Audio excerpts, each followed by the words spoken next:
Hola a todos y bienvenidos a Personas con Marca, un espacio en el que compartir un ratito con personas que, por su manera de ser, de comportarse, de trabajar y de encarar retos y dificultades, destacan allá donde van y son realmente diferentes.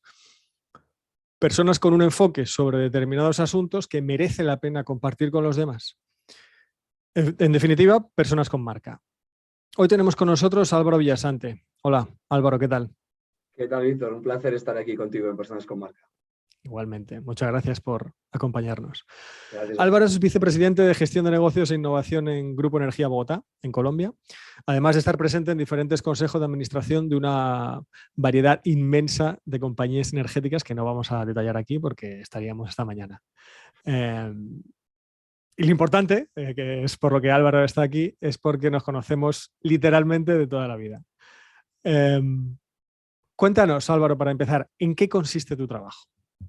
Bueno, Víctor, pues una vez más, de verdad, un placer estar contigo, compartir, y yo creo que en este mundo que nos hemos acostumbrado a estar tan virtual, sentirse tan cerca, casi como estar ahí físicamente, ¿no? Es decir, en una entrevista tan cercana. Pues yo trabajo en un sector que hoy en día es demasiado famoso, quizás, que es el sector energético, y evidentemente pues tengo la suerte de trabajar en un grupo latinoamericano que proveemos electricidad y gas pues, a 6 países de la región, entre ellos pues, Colombia, que es nuestra base.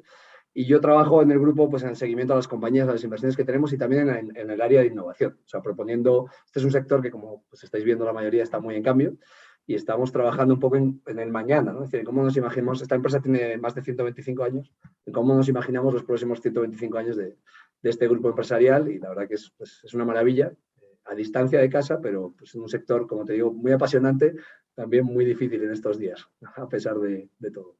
Sí, sí, ahora hablaremos de eso. Pero dinos antes, ¿cómo has llegado? ¿Cómo llega Álvaro hasta donde está ahora y a la vicepresidencia de un grupo tan importante en Colombia y en Sudamérica y además con tanta tradición? No, bueno, yo creo que digo, los cargos nacen a las personas, al final yo creo que ese espíritu un poco aventurero que tú también tienes y a veces me lo preguntan, ¿no? Cuando le digo de dónde venimos y le muestro el mapa de un pequeño pueblo, ¿no? De España, porque voy haciendo zoom, en Madrid, digo, no, un poquito más allá, un poquito más allá. Pues la verdad es que yo creo que los genes aventureros los tengo. Mi bisabuelo ya se fue a Estados Unidos allá en 1913, creo que fue, o 16, y siempre me ha picado un poco la curiosidad de estar fuera, de compartir, de vivir nuevas experiencias, ¿no? Entonces yo llevo ya casi 14 años, 13, 14 años fuera de España. He vivido en 5 o 6 países y la verdad que siempre pues, el tema energético me ha apasionado, es un trabajo en el que siempre me he sentido más cómodo. Y Latinoamérica pues, ha ido viviendo como un desarrollo, digamos, gradual de expansión de estas nuevas tendencias renovables, que en Europa pues, quizás son tan comunes en la discusión normal, y he ido pasando un poco por esos mercados pues, más activos. Hoy en día Colombia es uno de esos mercados más activos. Yo he estado previamente en México, en Panamá, también viví en Estados Unidos. Y bueno, pues, la vida me ha ido trayendo aquí un poco esa libertad mental también de estar abierto a cualquier reto, a pesar de estar tan lejos de casa, que creo que es quizás lo que más tira, ¿no? Es decir, la familia y la cultura del país.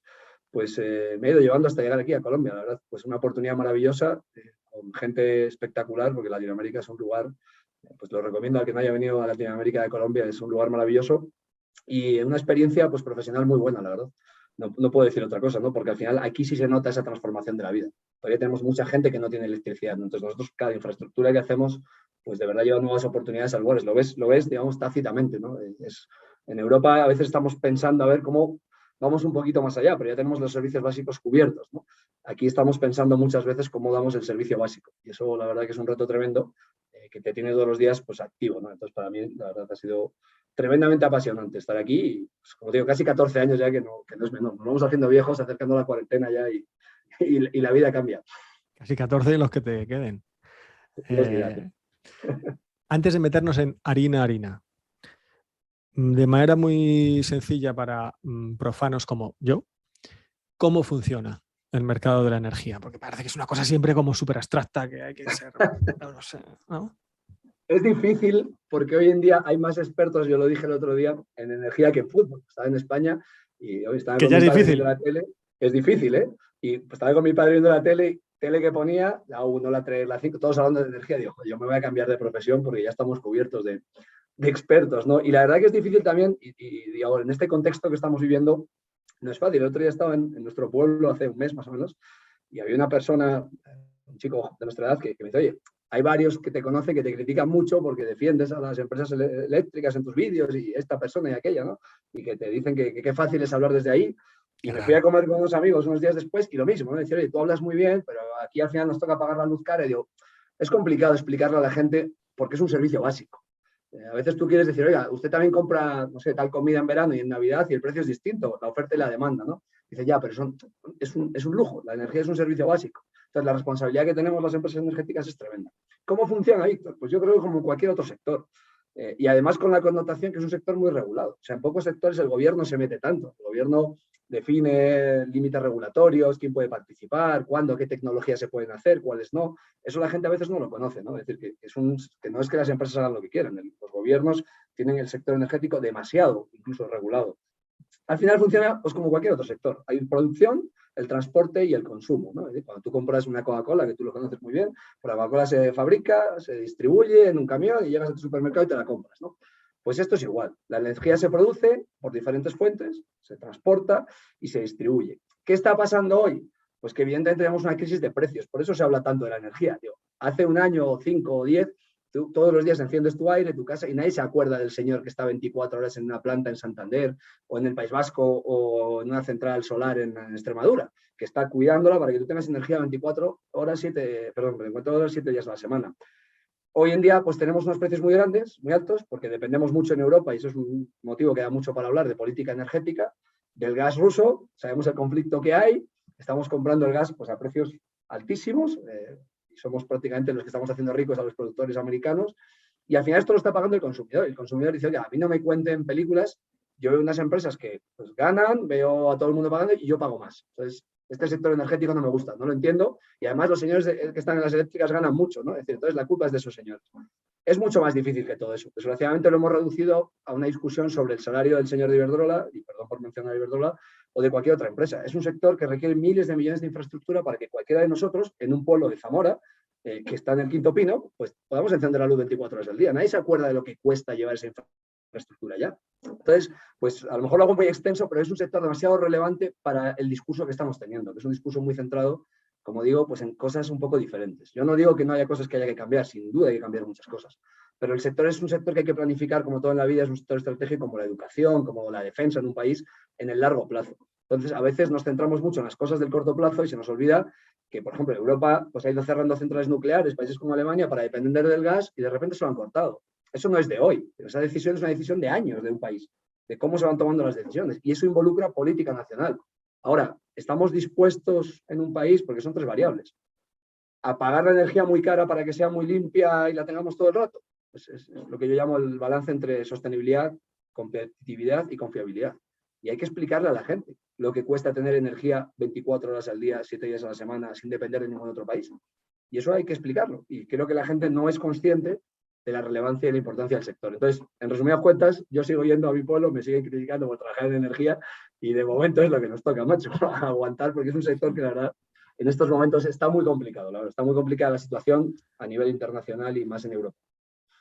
¿Y por qué está complicado? Cuéntanos, ¿qué está pasando? Hablabas ahora del corto plazo y del largo plazo, lógicamente, en un sector como este, tan grande, de tanto impacto en el día a día de todo el mundo y tan estratégico, se toman decisiones a muy largo plazo. ¿Qué está pasando y qué va a pasar? Bueno, eso es un buen punto. Bueno, no tengo la bolita de cristal, Víctor, ojalá tuviera, si no, pues te lo contaría, nos compraríamos unas acciones de alguna empresa por ahí y ya está, y no trabajamos más. Pero sí, sinceramente, ¿qué está pasando? Está pasando, y voy a hablar en el contexto europeo, español, pues que estamos en una crisis coyuntural muy fuerte, ¿no? Es decir, al final España, de toda la energía, y cuando hablamos de energía no solo la electricidad, o sea, el transporte es un elemento que consume mucha energía, el petróleo es una fuente de energía. Y por ende España es dependiente energéticamente del exterior, Europa también. Nosotros no producimos petróleo, importamos gas por todos los lados, tenemos 9 regasificadoras en España, importamos gas de Argelia, de otros muchos países, y al final, pues oye, tenemos sí, hidroeléctricas, tenemos algo bastante renovable, y tenemos una industria de la que nos tenemos que sentir muy orgullosos en España, renovable, pero no somos autosuficientes energéticamente, y por ende dependemos del exterior. Y dependemos en gran medida, sobre todo en la Unión Europea, del gas, en este caso era de Rusia, pero dependemos también del gas estadounidense, del gas de Qatar, del gas de muchos países, de Argelia, que en cualquier momento nos cierran un tubo o cambia el precio y no podemos hacer nada, porque si el precio del gas en Estados Unidos o promedio en Europa pasa de, no sé, de 10 a 50, pues pagamos 50. Es que no tenemos una alternativa en el corto plazo para cambiar. Esto no es que tú construyes todas las industrias, toda la producción eléctrica de un país en 15 días. Eso son muchísimos años que toma llevar esa planeación. Entonces, hoy en día Europa está en un momento muy complejo, porque los precios son muy altos, la industria está sufriendo muchísimo, el crecimiento europeo, pues ya se está viendo, está sufriendo, mientras uno ve como Estados Unidos, a pesar de que está en teoría en recesión, pues en el sector energético están vendiendo más gas que nunca, evidentemente van bien, la industria va bien, el crecimiento es mucho más importante, el crecimiento industrial, ¿no? Es decir, que en Europa, y estamos en un contexto muy complicado, porque claro, tenemos que cambiar, y Europa tiene una decisión muy fuerte de cambiar hacia renovables, hacia hidrógeno, hacia otros muchos frentes, pero eso no pasa en 2 días. Entonces, claro, tienes un contexto donde de quien dependes o te corta o es mucho más caro. Lo que tú tienes no te da para el corto plazo y estás inyectando muchísimo dinero para cambiar, pero no va a cambiar en 15 días. Y ahora explícaselo a la población. Dile a la población, oiga, estamos haciendo un esfuerzo gigante porque en 10 años ya no vamos a depender de Rusia y vamos a ser superverdes. Pero es que hay muchas industrias que por el camino se están quedando. Entonces, es un contexto de verdad muy difícil, muy complejo y es de política de largo plazo. En Alemania están, en algunos casos, pensando en volver a abrir centrales de carbón. Que es algo inimaginable, ¿no? Es decir, porque hay una coyuntura de corto plazo muy difícil. Y eso es como cuando te estás ahogando y no sabes si saltar, si nadar, cualquier decisión que tomes puede ser, te puedes salvar o te puede ahogar más, ¿no? Entonces, es complejo, con un contexto, como digo, de política pública muy difícil, porque la población pues, está muy enfadada, porque los precios son muy altos de la electricidad, las industrias están sufriendo muchísimo y las decisiones son difíciles. Ahora, en el largo plazo, si me dices lo que va a pasar, yo creo que el camino que estamos siguiendo como sociedad es el racional. No podemos seguir contaminando el planeta que tenemos. O sea, no podemos seguir quemando carbón, consumiendo como locos, usando petróleo a todas horas. Y eso Europa yo creo que lo ha fomentado muy bien. El tema es el costo que tiene en el corto plazo cuando hay otros países, además, potencias mundiales, que se la trae al pairo. O sea, entre nosotros. O sea, que siguen quemando carbón, que siguen contaminando ríos y tú, claro, eres muy verde en Europa, pero compites con un tipo que le da igual todas las políticas internacionales, ¿no? Entonces, eso es complejo. Sinceramente, eso es complejo. Hacia adelante, yo creo que todo el mundo está convencido, o todas las empresas como nosotros y la gran mayoría, de que la única solución es descarbonizar y hacer una economía más sostenible. No hay otra solución. O sea, el planeta, pues lo estamos viendo todos y sufriendo en primera persona. Los que estéis en España habréis visto las olas de calor que llevamos este verano y evidentemente no hay otro camino. El tema es que el corto plazo, el esfuerzo es cada vez mayor. Cuanto más tardamos en tomar decisiones, pues más duras son. Y ese es el problema que tenemos. Y es difícil de explicar. Y el sector energético hoy en día está en el medio de la burbuja, porque los precios, repito, son muy elevados. Y hay muchos temas de política, hay países donde hay impuestos altos a la electricidad, otros donde se le cargan derechos de emisión. Hay muchos temas involucrados en el precio de la electricidad. Al final, el que pone la cara es la empresa que te lo cobra y somos los que nos llevamos el palo. Pero vamos, si tú te das cuenta, el petróleo en España, más de la mitad son impuestos. Ahora, cuando sube la gasolina, la gente se caga en la bola de Repsol, no en el Ministerio de Hacienda, ¿no? Esto es así y nos toca asumir con ello. ¿Y de qué largo plazo estamos hablando? ¿De 10 años, como decías? O quiero decir, para ver cambios sustanciales con respecto a hoy. Yo entiendo que va a ser todo gradual y dentro de 10 años de repente no nos vamos a levantar con una industria energética que tenga una estructura absolutamente diferente, pero para ver cambios sustanciales con respecto a lo que tenemos hoy, ¿qué estamos hablando? ¿5 años, 10 años, 20 años? Yo creo que a veces no somos conscientes de que el hecho de que tú y yo estemos aquí hablando hoy en día de esto ya es un cambio. Probablemente nuestros padres y nuestros abuelos no lo hacían. Es más, si tú te acuerdas, muy probablemente te acordarás, en el pueblo en el que vivíamos había un basurero. O sea, yo me acuerdo, había un basurero sí, claro, muy cerca del colegio. Y a veces le prendían fuego. Y se prendía fuego. O sea, había un basurero. Hoy en día eso es inimaginable. O sea, hoy en día hay una cadena de reciclaje, incluso en un pueblo pequeño de España, donde va todo a un punto de recolección, a un centro de residuos. O sea, evidentemente el mundo ha cambiado y está cambiando para bien. Ahora, el tema es que hemos estado 200 años viviendo a costa de los recursos del planeta y ahora queremos en 5 o 10 años pues, decir que nada pasó. Estamos pagando las consecuencias del daño que hemos causado y evidentemente tenemos que tomar medidas muy rápidas. ¿Qué tan rápidas son? Pues evidentemente estamos viendo mucho cambio. Si tú ves, por ejemplo, el crecimiento de vehículos eléctricos, es brutal. Es brutal. O sea, para llegar al primer millón tardamos años. Del primero al segundo, menos de un año, y del segundo millón al siguiente, prácticamente nada. Y esto con todo. El crecimiento de las renovables en el mundo es brutal, pero en España en concreto es apasionante. O sea, están creciendo la solar, la eólica, prácticamente todas las energías, se está desarrollando el hidrógeno. O sea, están pasando muchas cosas que hace 10 años no nos las imaginábamos, ¿no? Entonces yo creo que hablar de largo plazo en el contexto tan actual de cambio y con un contexto geopolítico que todos los días pasa algo, hace 4 días hablamos de Afganistán, ahora de Rusia y estamos hablando de Taiwán ya. O sea, Todos los días nos surge algo nuevo que nos cambia la baraja, es decir, nos cambia los costos de transporte y nos cambia las decisiones políticas. No me atrevería a hablar de tiempos, pero sí me atrevería a hablar de que evidentemente el mundo es cada vez más consciente de que no hay otro camino. Y eso ya de por sí es un cambio. Yo creo que todas las industrias hoy en día que quieran subsistir tienen que tender hacia la conservación del planeta. Es que todos somos cada vez más responsables. Es que vas por la calle y ves a alguien que tiene una botella y ves a un niño que, oye, ¿por qué usted lo hace? ¿No? Es decir, o vas a un supermercado y fijas la bolsa de plástico, pues no me des una bolsa de plástico, ¿no? Es decir, o si te puedes ir caminando. Son temas que pueden parecer menores, pero son de conciencia. Estamos creando una conciencia de que por el camino que vamos, pues no hay otra solución. O sea, no tenemos otra solución. O eso, o nos quedamos sin planeta. Es que no hay más vuelta de quedarle. O sea, es la realidad. Estoy de acuerdo. Antes hablabas tú de la educación como otro sector estratégico. Para mí es el número uno y debería ser prioridad número uno en cualquier país. Y ahí sí creo, y ya es comentario mío, sí creo que quizá las empresas energéticas, por lo menos en España, podrían hacer más en cuanto a, o quizá no tengo la información, en cuanto a involucrarse directamente en los colegios, en institutos, ¿vale? En educar, porque esto es una cuestión de educación y las cuestiones de educación, pues es lo mismo que tú estabas diciendo hoy. Tú no educas a una generación de hoy para mañana, pero sí puedes ver con pequeños cambios graduales, cambios sustanciales en una década. Y al final esto es una cuestión de educación, porque es que lo hablamos muchas veces tú y yo, ¿no? Ahora ya divago, que es que usamos el planeta como si fuera nuestro, es una propiedad nuestra, ¿verdad? Es que esto es mío. Y ya casi es hasta paradójico que consideres una cosa tuya y la trates mal. Sí. ¿No? Es, ¿verdad? El ser humano es así. Oye, independientemente de esto, vamos a cambiar de tercio. Sí, por si acaso. Para ti, ¿qué es importante en la gente con la que trabajas, hacia arriba y hacia abajo? ¿Qué buscas en un manager y qué buscas en tus equipos, en las personas que conforman tus equipos? Te va a sonar a cliché esto, pero esto es un tema que... La pregunta ya es cliché, o sea que... No, pero es un tema... uno aprende con el tiempo. Mi padre me lo dijo hace muchos años. Me decía, yo quiero estudiar esto, quiero estudiar aquello, porque aquellos ganan. Y mi padre siempre me decía, tú haz lo que te guste y en lo que te sientas motivado. Es que no se me olvida nunca. Decía, yo quiero ser notario, que los notarios ganan mucho, ¿no? Y yo siempre me acuerdo, me decía eso cuando era pequeño. Decía mi padre, tú céntrate en hacer aquello que te guste y en lo que tú consideres que eres bueno, ¿no? Y lo mismo con las personas. Yo decía, oye, este tío es bueno, céntrate en que sea buena persona. De ahí para allá todo se mejora, ¿no? Entonces yo creo que principalmente eso.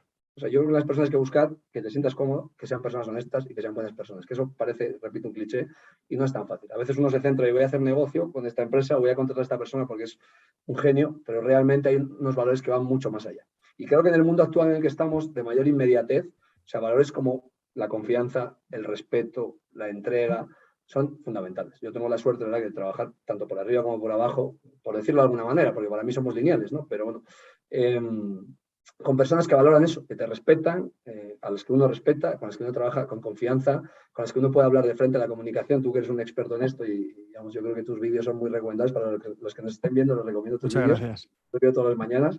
Es fundamental, la comunicación es la base de todo. O sea, al final, cómo tú hablas de frente, cómo trabajas, cómo es un trabajo transparente y cómo marcas objetivos donde todo el mundo se sienta cómodo e integrado, creo que es fundamental, ¿no? Es decir, a veces hemos aprendido un poco, yo me acuerdo que hice un curso en medio de la pandemia sobre gestión de la Universidad de Londres, sobre gestión de equipos y empresarial, ¿no? Y una de las cosas que hablan eso, de los tipos de liderazgo, ¿no? En el pasado, o sea, ¿quién es el jefe aquí? El más viejo y el que más sabe, ¿no? Es decir, bueno, después, el que más manda y el que más voces da.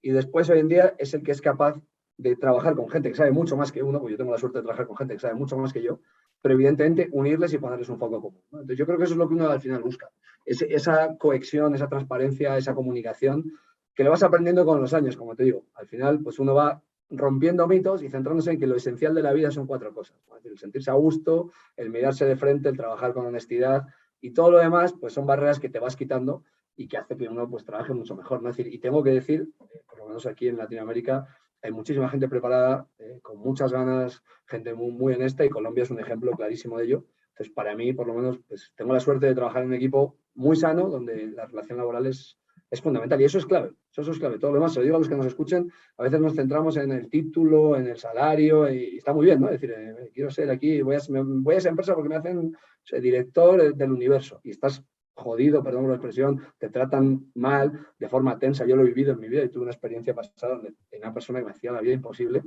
y decía, pues, puede ser la mejor empresa del mundo, pero el ambiente laboral y la confianza no existe, ¿no? Entonces yo personalmente creo que esos son los puntos clave. A mí me da la sensación también, no sé qué opinas tú, y además estás en otro continente incluso, ¿no? Pero me da la sensación de que igual que estamos adquiriendo más conciencia común en cuanto a la importancia de cuidar del planeta, también se está adquiriendo más conciencia con respecto a la carrera o al entorno profesional, ¿no? A haber pasado del criterio único pasta para elegir un trabajo, una carrera. Sí, sí, ¿verdad? Porque no te parece pasta. Donde me paguen €1 más o 5.000 pesetas más, allí me voy, ¿no? Y ahora ya parece que se están empezando a valorar otras cosas. Y Pues es interesante. has Es mencionado la interesante sobre todo especialización. porque ponen las cosas más difíciles, ¿no? Quiero decir, cuando te mueves únicamente en base a un único criterio, sea el dinero o sea otro, es muy fácil hacerte cambiar de opinión. Cuando enriqueces tu criterio con diversos factores, ya tienes que poner en la balanza elementos distintos que enriquecen, creo, la decisión. Yo, totalmente de acuerdo. Yo creo, y es más, probablemente lo habrás vivido, ¿no? Es decir, el tema de la pandemia nos ha cambiado un poco las prioridades, ¿no? Yo, cuando pues, uno trabaja y está todo el día enfocado, a mí me gusta trabajar, la verdad, y se dedica uno casi en cuerpo y alma y te das cuenta que las cosas van cambiando. Es decir, a mí me tocó la pandemia, a mi padre tuvo, bueno, se murió el padre de mi mejor amigo, mi padre tuvo un tema de salud y aquí, sin poderme mover, que, oye, ¿de qué me vale a mí trabajar, estar aquí, no sé qué, si lo más importante no lo tengo cerca, ¿no? Es decir, entonces, estas prioridades que mucha gente se mueve hoy en día en las empresas, que si me permiten teletrabajar, que si no, son muchas más variables que también hacen más difícil atraer talento a las empresas. Porque antes, como tú bien dices, era, bueno, no sé, yo me acuerdo de una empresa que traje española que mi padre me dice, coño, vas a trabajar ahí, ¿no? Acciona, ¿no? Y yo también me decía, oye, es una empresa grande, ¿no? Y digo, en el BVA, ¿no? Oye, uno valoraba, nuestros padres valoraban eso, ¿no? Es decir, empresa sólida, vas a estar ahí 40 años, Eso coño, que es. bien, Además, hay pasillo, entras estabilidad, y ya hasta que te jubiles. hasta que te jubiles, ¿no? Y está muy bien porque hay otro contexto quizás. En nuestro contexto quizás hemos sido más desprendidos del pensar en 30 años que no sabemos si vamos a llegar y más pensar en qué es lo fundamental hoy, ¿no? Es decir, hay un compendio de variables que a cada uno son las suyas, yo respeto todas, porque hay gente que, yo tengo gente con la que trabajo, me dice, yo estoy dispuesto a sacrificar esto, tengo 2 hijos, quiero trabajar más, ganar más, y evidentemente me da igual todo lo demás. Hay gente joven que trabaja conmigo y me dice, no, mira, yo amo el deporte y quiero estar un día a la semana para hacer bicicleta o lo que sea. Otro quiere trabajar a distancia. Entonces, creo que estamos entrando en un contexto que los que son expertos en recursos humanos pues se están dando cuenta. Es decir, oye, atraer gente y mantenerla es muy difícil, porque la gente pues tiene muchos motivos diferentes de satisfacción y le dice, oye, pues si le he subido el salario no sé cuánto, si le he dado no sé qué, y se me ha ido igual. ¿Qué ha pasado, no?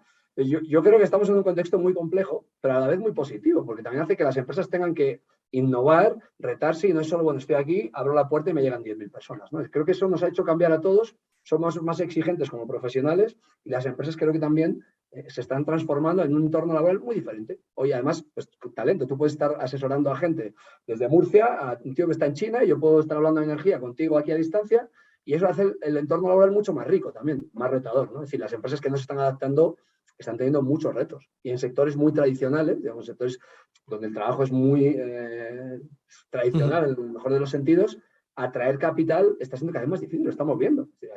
Hay sectores que tienen crisis de ser capacidad de atraer personas, ¿no? Entonces yo creo que estamos en un momento pues de una gran paradoja, ¿no? Es decir, donde hay muchas oportunidades, pero también creo que, vamos, yo leo los datos mucho en Estados Unidos, nunca había habido tanta rotación, la gente se va, nunca, cambia mucho más de trabajo desde la pandemia La que antes. gran desbandada esta, ¿no? La gran... Muchísimo. Eso está pasando, o sea, está pasando y es una realidad. Igual son muchos cambios a la vez, en muchos frentes. Se nos hace un poco de bola todo. Estamos en la inmediatez permanente. O sea, tú te Sí. metes, te lo decía, o sea, hace 4 días hablábamos de Afganistán y todo el mundo lloraba, ya se nos olvidó. Estamos con Ucrania, que al principio la gente parece que le... Pero ya está todo el mundo pensando en otra cosa. Tenemos un mundo con tanta información, que tú de eso sabes mucho más que yo, permanente, pues que parece que eso... Hay tantos cambios a la vez que en el fondo, yo no sé, parece que vamos en una nube y un día no sabemos dónde estamos, ¿no? Es una realidad, pero vamos, de libro. Hay una falta de pausa que es para mí preocupante. Pero bueno, oye, vamos terminando. Dime qué te hubiera gustado saber, que hoy sabes y no sabías cuando empezabas tu carrera? Oye, es muy Una buena cosa que pregunta. dijeras, joder, esto, si hubiera sabido esto, ¿cuántos disgustos me habría ahorrado? Mi hermano tiene un podcast y el otro día pusieron eso, ¿no? ¿Qué le hubieras dicho a tu yo de 18 años? Y ponía, oye, invierte en Bitcoin, ¿no? Es decir, en 3 palabras, ¿no? Todo lo que puedas. Entonces, qué me hubiera gustado saber? Bueno, pues yo creo que, mira que te lo diría al revés, yo creo que nada, o sea, en buen sentido, es decir, yo creo que todo se va cogiendo con el tiempo, porque si lo sabes, qué aburrido sería, ¿no? Es decir, todos los palos que uno se da aprendiendo, confundiéndose y caminando, ahora miras para atrás y dices, coño, aquello, esto, ¿no? Yo creo que es parte del crecimiento de uno, ¿no? Es decir, pues quizás ser más consciente, eso sí, que siempre lo he intentado ser, de que el tiempo vuela. De que el tiempo vuela y que no somos para nada dueños del tiempo. Digo, ¿no? Yo no soy un abuelo cebolleta, pero hombre, pues ya veo a mi padre y ya le veo, pues oye, ya un señor mayor, ya no le veo a ese hombre que era mi vigoroso. Veo a tal amigo que ya ha hecho su vida, ya no puedes quedar con él igual. Tú mismo, tu tiempo ya estás a 1000 cosas, te has metido en un rol de vida, pues que quizás ya, bueno, sí, un día dejo todo y me voy a Australia, ¿no? Ya no lo haces, ¿no? Entonces, quizás ser más consciente de la importancia del tiempo. Y un día digo yo, me gusta mucho Julio Iglesias, la verdad que los que lo conozcan es un tío particular, pero un día le escuché algo y dice, oye, ¿usted qué cambia? Y dice, pues que no puedo comprar el tiempo, ¿no? El tiempo pasa y noto mi piel y soy más viejo, ¿no? Y es la realidad. Yo creo que eso, el ser más consciente de que el tiempo cambia muy rápido y que hay muchas cosas que no controlamos. Y tristemente es parte de la vida que vivimos y son decisiones al final, ¿no? La vida es cuestión de decisiones y de prioridades. Y eso, si lo hubiera sabido a lo mejor 20 años antes, pues, bueno, pues a lo mejor no estaría aquí, pero tampoco sería quien soy. Entonces, pues en el fondo, como te digo, cada cosa a su edad. Y como dice Julio, me olvidé de vivir, no olvidarse de vivir, ¿verdad? Exacto, Importante. exacto. Bueno, vale. Pues entonces, hoy, en la coyuntura actual, ¿qué le dirías a ese chico o chica que sale de la facultad y quiere dedicarse al sector de la energía? Uf, ¿Qué una cosa tiene que... Hostia, esto tenlo en cuenta porque... que no le piten los oídos, que sea un tío fuerte y valiente y que no le Sobre piten todo si los comparte oídos. mucho contenido en redes, ¿no? Sobre eso. Exacto. Y encima, si compartes mucho contenido, ya estás fastidiado. No, yo creo que es un sector muy apasionante. Tenemos un reto, yo lo digo aquí en la organización, nosotros nos acercamos mucho a universidades, yo intento mucho eso, porque es un sector muy desconocido. O sea, la gente, hoy en día, desgraciadamente, es muy conocido por otras razones. Pero tú no vas a la universidad y dices, vea, yo quiero trabajar, no sé, quiero ser ingeniero renovable. Bueno, la gente quiere ser otras cosas, ¿no? En general.